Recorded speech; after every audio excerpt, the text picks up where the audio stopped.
سلام البنات. الوصفه ديال اليوم واحد الحريشات زوينين تيجي ولدات وهشاش وتيجيو ساهلين في التحضير. ونبداو بسم الله على بركه الله. هنا السميده النوعيه مزيانه كما كتشوفوا. دابا غادي نستعمل نص كيلو تاع السميده، وغادي نزيد الكاس تاع الزيت بلديه. ندخل داك السميده مع الزيت مزيان نبسطوها مزيان مع الزيت العود حتى تشرب لنا السميده الزيت باش تجينا زوينه بزاف. ملي شربت لنا السميده الزيت بلديه غادي ندير عليها الزعتر كيعطي واحد المذاق مزيون بزاف. وهنا عندي المعلقه الصغيره ديال الملحه دائما تنقولها لكم كتبقى على حساب الذوق، فواحد كيفاش كيبغي الملحيه ديالو الملحيه ديالو ما عرفت كيفاش غنقول لكم. غادي ندير واحد الساشيه ديال الخميره اللي كتوزن 8 غرام.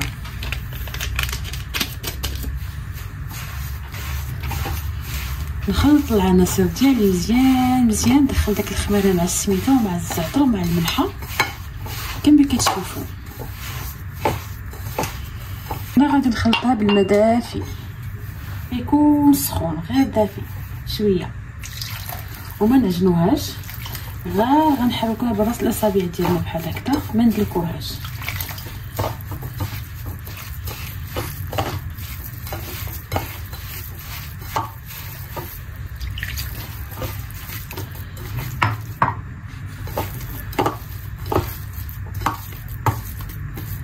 غير بحال هكا بشويه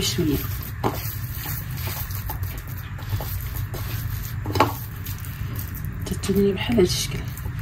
نقدر نزيدو شويه ديال الماء، شويه كوب ديال الماء.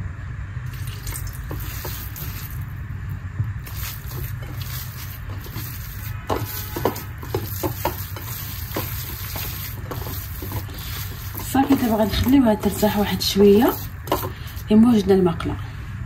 ملي ترتاح لينا الحرشه ديالنا يا البنات غادي نهزوها بحال هكذا، غنشكل فيها الكويرات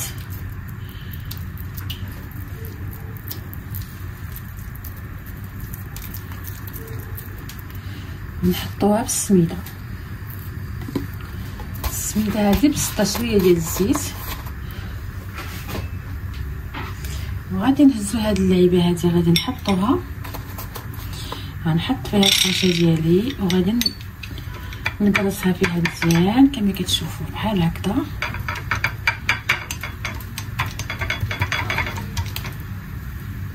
شتيوها كتجي بحال هذا الشكل هي، وغادي نحطها في المقله. صافي غادي نشكل الحريشه الثانيه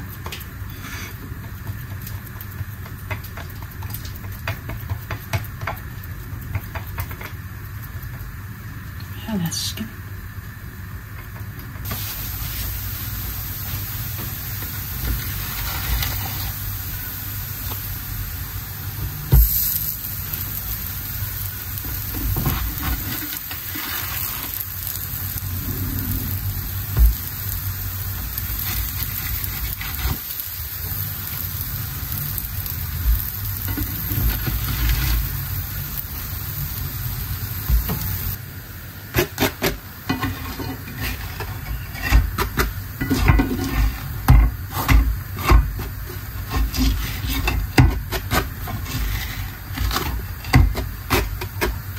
الحرشه ديالنا وجدت البنات، هذه هو الشكل ديالها، كتجي بنينه بزاف تبارك الله وكتجي لذيذه.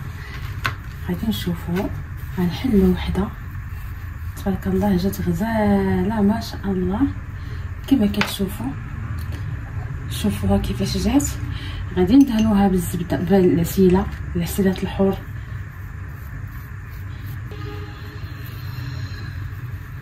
بسم الله.